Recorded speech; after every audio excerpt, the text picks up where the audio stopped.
ಇವತ್ತಿನ ವಿಡಿಯೋದಲ್ಲಿ ನುಗ್ಗೆ ಸೊಪ್ಪನ್ನು ಬಳಸಿ ಸಖತ್ ಟೇಸ್ಟಿಯಾಗಿರುವಂತಹ ಒಂದು ಪಲ್ಯನ ಯಾವ ರೀತಿಯಾಗಿ ಮಾಡೋದು ಅಂತ ನೋಡೋಣ. ನುಗ್ಗೆ ಸೊಪ್ಪು ನಮ್ಮ ಆರೋಗ್ಯಕ್ಕೆ ತುಂಬಾ ಒಳ್ಳೆಯದು ಅಂತಲೇ ಹೇಳ್ಬೋದು. ತುಂಬಾ ಸಿಂಪಲ್ಲಾಗಿ ಈ ಪಲ್ಯನ ಮಾಡ್ಕೊಳ್ಳಿ. ರೊಟ್ಟಿ ಹಾಗೆಯೇ ಚಪಾತಿ ಜೊತೆ ತುಂಬಾ ರುಚಿಯಾಗಿರುತ್ತೆ ಅಂತಲೇ ಹೇಳ್ಬೋದು. ಹಾಗಾದರೆ ಬನ್ನಿ ತಡ ಮಾಡದೆ ರೆಸಿಪಿನ ಶುರು ಮಾಡೋಣ. ಇದನ್ನು ಮಾಡಲಿಕ್ಕೆ ಮೊದಲು ನಾನಿಲ್ಲಿ ಒಂದು ಪ್ಯಾನಿಗೆ ಸ್ವಲ್ಪ ಎಣ್ಣೆನ ಹಾಕ್ಕೊಳ್ತಾ ಇದ್ದೀನಿ. ಒಂದು 5-6 ಚಮಚ ಆಗುವಷ್ಟು ಎಣ್ಣೆನ ಹಾಕ್ಕೊಂಡ್ರೆ ಸಾಕಾಗುತ್ತೆ. ಸಣ್ಣ ಸ್ಪೂನಲ್ಲಿ ಒಂದು 5-6 ಚಮಚ ಆಗುವಷ್ಟು ಹಾಕ್ಕೊಂಡು ಇದಕ್ಕೆ ನಾನಿಲ್ಲಿ ಅರ್ಧ ಚಮಚ ಆಗುವಷ್ಟು ಜೀರಿಗೆ ಮತ್ತು ಸಾಸಿವೆ ಎರಡನ್ನೂ ಒಟ್ಟಿಗೆ ಹಾಕ್ಕೊಳ್ತಾ ಇದ್ದೀನಿ. ಹಾಗೆಯೇ 1 ಗರಿ ಆಗುವಷ್ಟು ಕರಿಬೇವು ಸೊಪ್ಪು. ಜೀರಿಗೆ ಸಾಸಿವೆ ಎಲ್ಲ ಚೆನ್ನಾಗಿ ಸಿಡಿದಾದ್ಮೇಲೆ ಇದಕ್ಕೆ ನಾನಿಲ್ಲಿ ಸಣ್ಣದಾಗಿ ಕಟ್ ಮಾಡಿರುವಂಥ ಹಸಿರು ಮೆಣಸಿಕಾಯಿ ಹಾಗೆಯೇ ಮೀಡಿಯಮ್ ಸೈಜಿನ 2 ಈರುಳ್ಳಿನ ಹಾಕ್ಕೊಳ್ತಾ ಇದ್ದೀನಿ. ಖಾರವಾಗಿರುವಂತಹ 2 ಹಸಿರು ಮೆಣಸಿಕಾಯಿ ಹಾಗೆಯೇ ಮೀಡಿಯಮ್ ಸೈಜಿನ 2 ಈರುಳ್ಳಿನ ಹಾಕ್ಕೊಂಡ್ರೆ ಸಾಕಾಗುತ್ತೆ. ಇವಾಗ ಈರುಳ್ಳಿ ಎಲ್ಲ ಸ್ವಲ್ಪ ಕಲರ್ ಚೇಂಜ್ ಆಗೋವರೆಗೂ ಫ್ರೈ ಮಾಡ್ಕೊಂಡು ತಗೊಳ್ಬೇಕು. ನೋಡಿ, ಈ ರೀತಿಯಾಗಿ ಈರುಳ್ಳಿ ಎಲ್ಲ ಸ್ವಲ್ಪ ಎಣ್ಣೆಲೆ ಸಾಫ್ಟ್ ಆಗೋವರೆಗೂ ಬೇಯಿಸ್ಕೊಂಡಿದ್ದಾದಮೇಲೆ ಇದಕ್ಕೆ ನಾನಿಲ್ಲಿ ರುಚಿಗೆ ತಕ್ಕಷ್ಟು ಉಪ್ಪು ಹಾಗೆಯೇ ಅರ್ಧ ಚಮಚ ಆಗುವಷ್ಟು ಅರಿಶಿನ ಪುಡಿನ ಹಾಕ್ಕೊಳ್ತಾ ಇದ್ದೀನಿ. ಇದಕ್ಕೆ ಟೊಮೆಟೊ ಹಾಕೋದೇನು ಬೇಡ, ಬರೀ ಈರುಳ್ಳಿ ಹಾಗೆಯೇ ಹಸಿರು ಮೆಣಸಿನಕಾಯಿ ಹಾಕ್ಕೊಂಡ್ರೆ ಸಾಕಾಗುತ್ತೆ. ನಾನು ಇದೇ ರೀತಿ ಬಹಳಷ್ಟು ವೆರೈಟಿ ಆಗಿರುವಂತಹ ಪಲ್ಯ ರೆಸಿಪೀಸ್ನ ಅಪ್ಲೋಡ್ ಮಾಡಿದ್ದೀನಿ. ವಿಡಿಯೋ ನೋಡಿಲ್ಲ ಅಂದರೆ ಈ ವಿಡಿಯೋ ಕೊನೆಯಲ್ಲಿ ಹಾಕಿರ್ತೀನಿ, ನೋಡಿ ಚೆಕ್ ಮಾಡಿ. ನೋಡಿ, ಉಪ್ಪು ಹಾಗೆಯೇ ಅರಿಶಿನ ಪುಡಿನ ಹಾಕ್ಕೊಂಡು ಒಂದು ಸಾರ್ತಿ ರೀತಿಯಾಗಿ ಎಣ್ಣೆಲೆ ಫ್ರೈ ಮಾಡ್ಕೊಂಡಿದ್ದಾದಮೇಲೆ ಇವಾಗ ನಾನಿಲ್ಲಿ ಸೊಪ್ಪನ್ನು ಹಾಕ್ಕೊಳ್ತಾ ಇದ್ದೀನಿ. ನುಗ್ಗೆ ಸೊಪ್ಪನ್ನು ಈ ರೀತಿಯಾಗಿ ಎಲೆ ಮಾತ್ರನ ಬಿಡಿಸಿ ಅದನ್ನು ಚೆನ್ನಾಗಿ ತೊಳ್ಕೊಂಡು ಹಾಕ್ಕೊಳ್ಳಿ. ಪೂರ್ತಿ ನಾನಿಲ್ಲಿ 1 ಹಿಡಿ ಆಗುವಷ್ಟು ಸೊಪ್ಪನ್ನು ಹಾಕ್ಕೊಳ್ತಾ ಇದ್ದೀನಿ. ಸೊಪ್ಪು ಸ್ವಲ್ಪ ಜಾಸ್ತಿ ಅನ್ನೋಂಗೆ ಹಾಕ್ಕೊಳ್ಳಿ.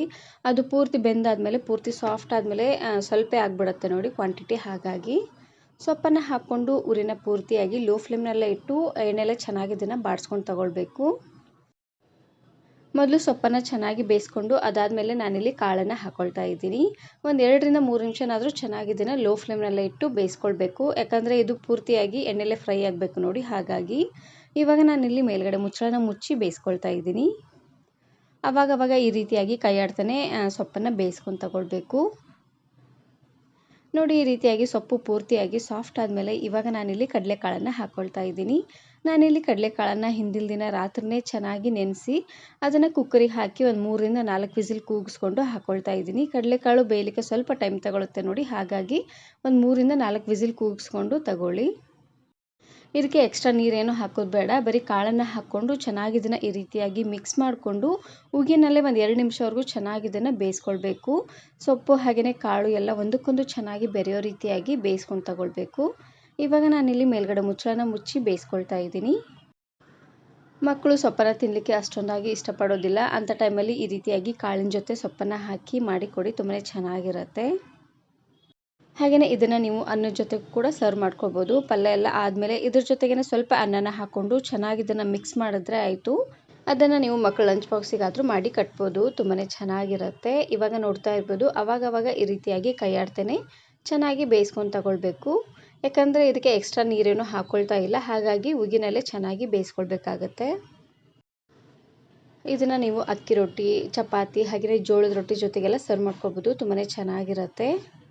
ಸೊಪ್ಪನ್ನು ಕಟ್ ಮಾಡೋದೇನು ಬೇಡ, ಹಾಗೆ ಡೈರೆಕ್ಟಾಗಿ ಹಾಕ್ಕೊಂಡು ಬೇಯಿಸ್ಕೊಳ್ಬೇಕು. ಸೊಪ್ಪು ಕಟ್ ಮಾಡಿದ್ರೆ ಪೂರ್ತಿ ಕಹಿ ಆಗುತ್ತೆ ನೋಡಿ. ಹಾಗಾಗಿ ಇಡೀ ಸೊಪ್ಪನ್ನೇ ಹಾಕ್ಕೊಂಡಿದ್ದೀನಿ.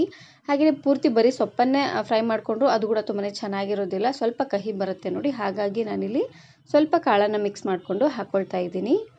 ಒಂದು ಸಾರ್ತಿ ಈ ಪಲ್ಯನ ಮಾಡ್ಕೊಳ್ಳಿ, ಸಖತ್ ಟೇಸ್ಟಿಯಾಗಿರುತ್ತೆ ಅಂತಲೇ ಹೇಳ್ಬೋದು. ಈ ವಿಡಿಯೋ ಇಷ್ಟ ಆದರೆ ಈಗಲೇ ಒಂದು ಲೈಕ್ ಬಟನನ್ನು ಕ್ಲಿಕ್ ಮಾಡಿ ಫ್ರೆಂಡ್ಸ್ ಆ್ಯಂಡ್ ಫ್ಯಾಮಿಲಿ ಜೊತೆಗೆ ಶೇರ್ ಮಾಡಿ. Thank you.